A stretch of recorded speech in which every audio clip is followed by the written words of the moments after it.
Well, I'm Giles Davis. I will be singing the role of the King of Egypt, who is a minor character, but very much a plot character in terms of the drama of the opera.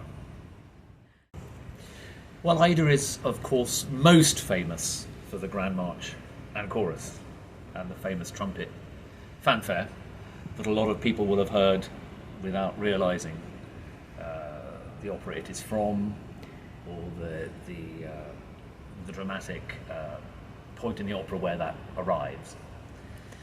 But it is one of the most noisy and giant ensembles in all Italian opera.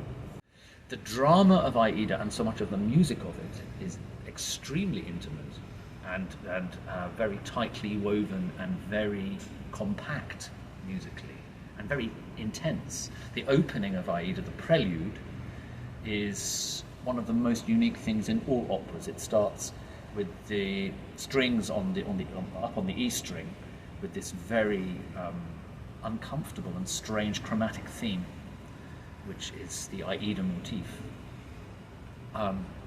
Verdi wrote a far more big bang overture with medleys from the opera, but felt it was over the top. And so he stuck with his far more dense and quiet opening. It's not, I mean, we think of Aida as a big dramatic opera, but it's not a big bang opening like Forza del Destino or Beethoven's Fidelio. It's very, very odd and tense and very quiet, the opening of Aida in the orchestral score. Well, dramatically, of course, it's heavily ironic. The Egyptians have conquered the Ethiopians and made the Ethiopians their slaves.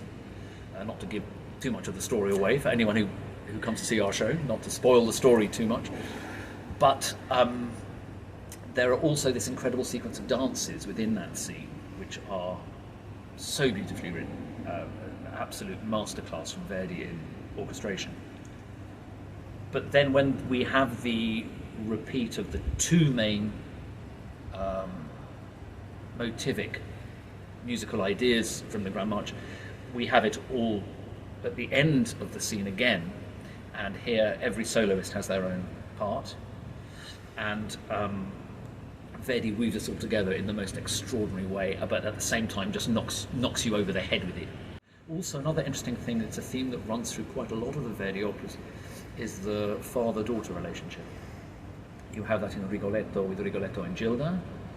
You have it in La Traviata with Jean Montpere and his son Alfredo, who's in love with Violetta, the courtesan. And then again in Aida you have the relationship between Amonasro, the king of Ethiopia, and his daughter, the Princess Aida. I think dramatically he's interested in that. I think in terms of when you have two voices singing together, one high female voice and one middle bass baritone voice, that's interesting because we tend to think of Italian opera very much being about the diva, the soprano diva, and the tenor, because as in the last act of Aida, the final, most expressive and devastatingly emotional scene is the final scene between the two of them, when they sing this extraordinary, heartbreaking melodic phrase in the last act, which you'll never forget once you've heard it. It's devastating.